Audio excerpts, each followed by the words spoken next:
It'll take a minute, but it should go live any second.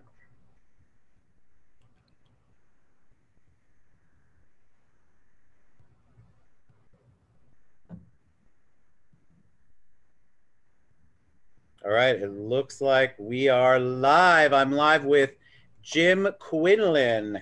Hello, Jim. How are you today? Good, Ted. How about you? I am phenomenal. So let me get back to you so I can actually see you. That could be We a are scary thing. I live. don't know if you want to do that.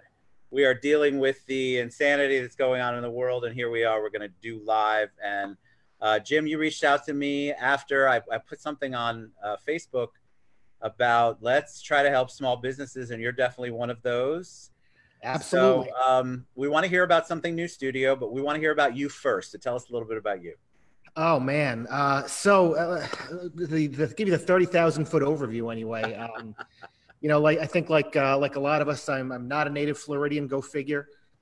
Came down here about 6 years ago from Rhode Island.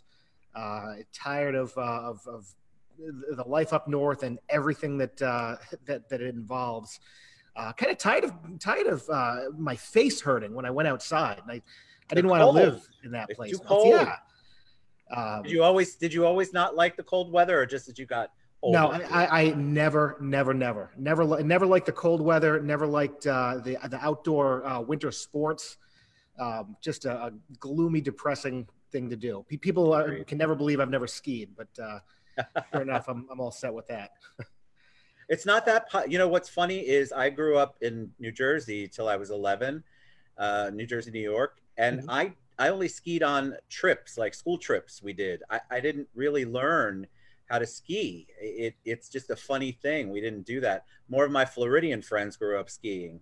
Yeah, I never got the point. I don't like being cold. I don't like being wet. I don't like being cold and wet. So I don't know. I guess there's a thrill there somehow. But what did you do? What did you do before you came down here? What was your career path?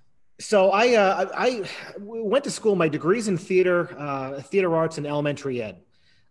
This is actually my second time down here in Central Florida. Right out of college, I came down for about a year and worked for the Mouse. Opened up the animal kingdom in entertainment.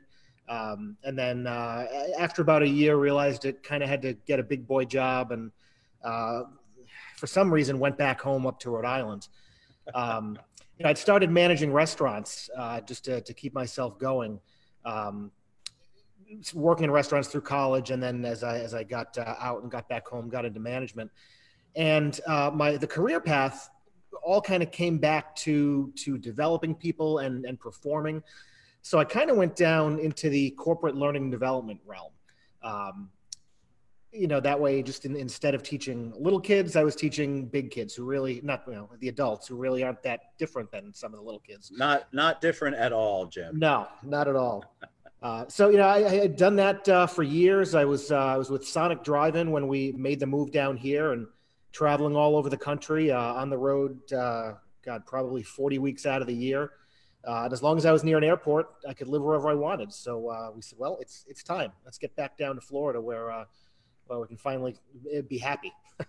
But you were still corporate when you got down here. Yes. Yep. Absolutely. Stayed with Sonic, stayed with the same company.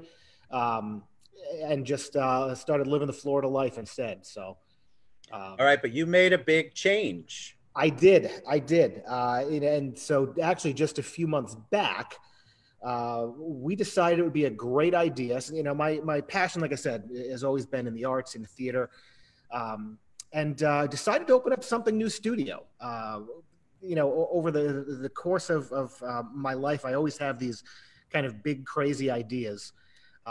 This is the first one that's actually, we'll see. The first one that was actually been deemed by my family something that really should be a good idea to move on. The whole thing kind of started, once we came down here, there's such a great arts community down here in Central Florida. I mean, like nothing I saw back home. So I started getting involved a little bit with community theaters and different avenues that way. And my kids, who are 18 and 9, after years of fighting dad of going down the theatrical route, finally the bug bit them a few years back, and they started getting involved. As I started looking at some of the programs that are around here to really get kids involved, I didn't see exactly what I wanted. We had some great programs. My daughter's been with Bay Street Players. We're up here in Eustis.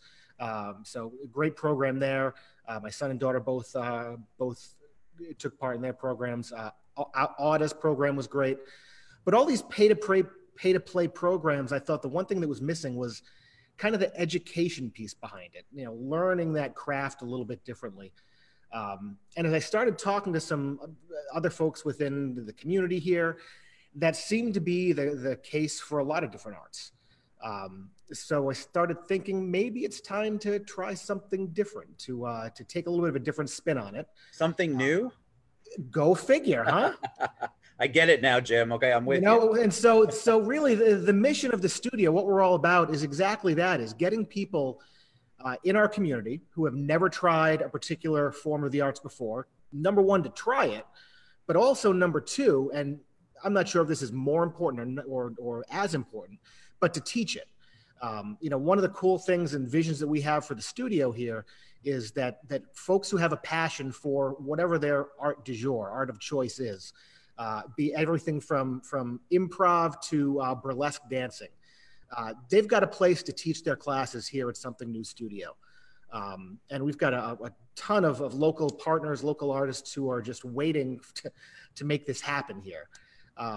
When I said a few months ago we started this business, I literally mean just a couple of months ago, and our grand opening date for this business, whose whole purpose is to bring people together, hopefully more than 10 people, in one room out of their house. The grand opening date is April 1st. Wow. So this little virus thing put a little bit of a damper on that. So we are in the midst of trying to try something new. That's kind of been the mantra for this whole thing. And bring all of our classes, all of our programs online now. So. And you're doing one coming up. I've got other questions. You're doing an art class coming up. Yeah, we're doing a virtual paint and sip night. Just like, when you go to the studio, you drink wine with your friends and you learn how to paint a great painting. Cheers. So, and I know that there are classes out there, painting classes that are posted online, even where there are artists giving demos. What's making ours a little bit different is the interaction. We're using this exact platform, Zoom, in order to do this. So the goal is that the folks who are taking this paint and sip class will be interacting with their friends, with strangers, with our awesome art instructor, just like they would be if they were sitting in here in the studio.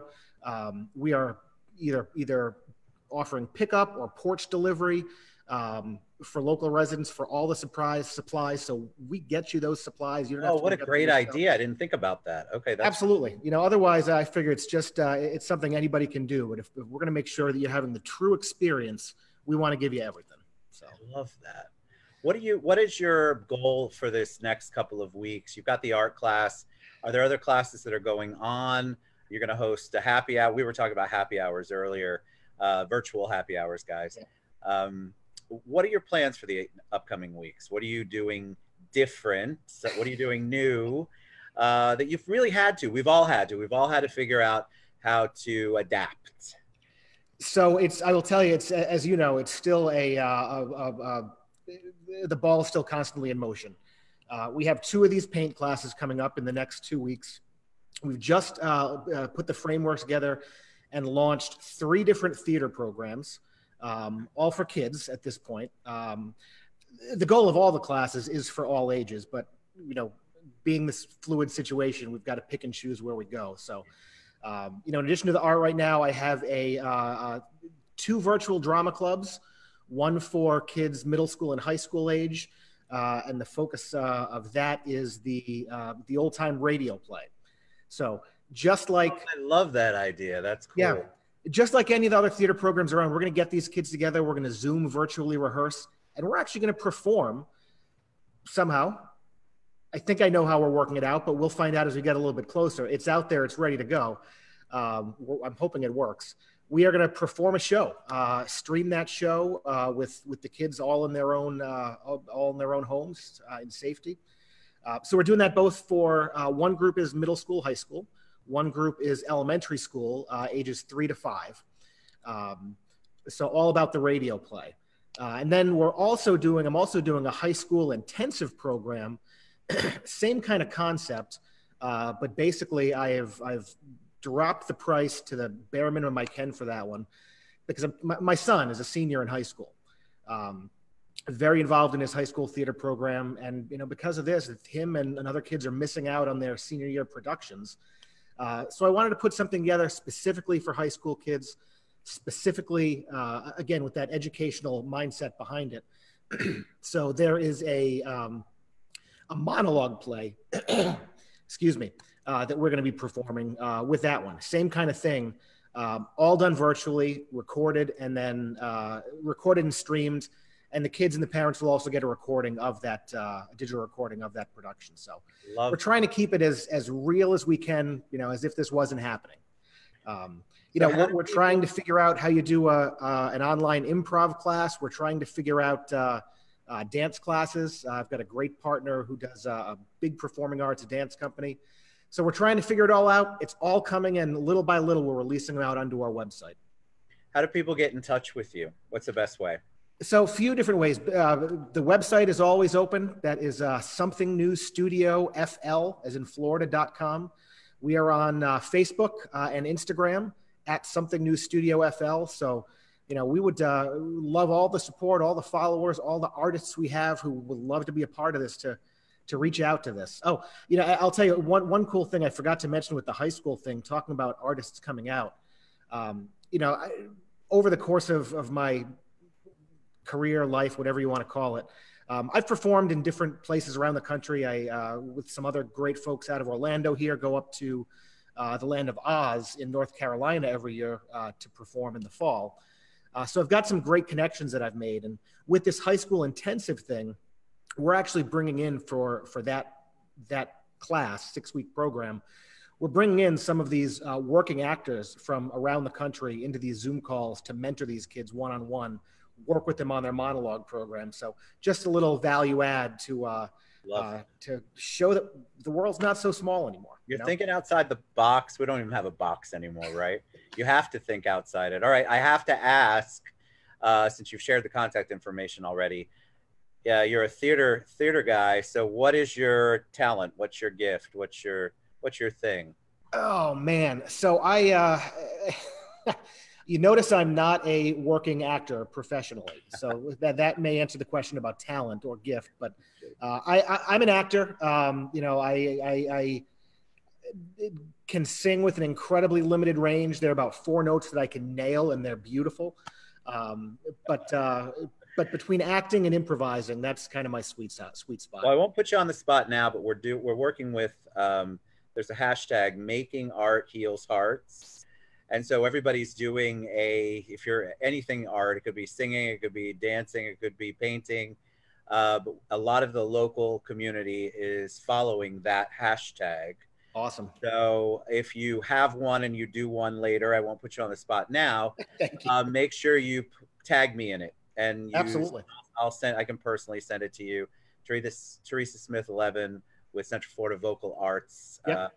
Let me know about it. I'm actually singing with her next week for part of that. Oh, awesome. So yeah, anybody can. If I can do it, anybody can do it. But well, like I said, I've got 4 notes. If you need someone with 4 that you're struggling with, I'm there for you. You could do a monologue for us.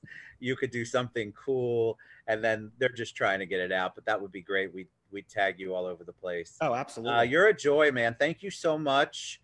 We want to help support small businesses, brand new businesses. Something New Studio has a really cool way for your kids and for you to be interactive still while you're at home. Shut off the Netflix for a little bit. Let's get out of the binge watching and do something that keeps the mind going. And I think this is a great opportunity for people. Jim, you're awesome. Thank you so much. Guys, go out and support Something New Studio and reach out to Jim Quinlan. Thanks, buddy, for being on. I appreciate it. Ted, thanks so much. I really appreciate this. All right. We love you guys. We'll see you soon.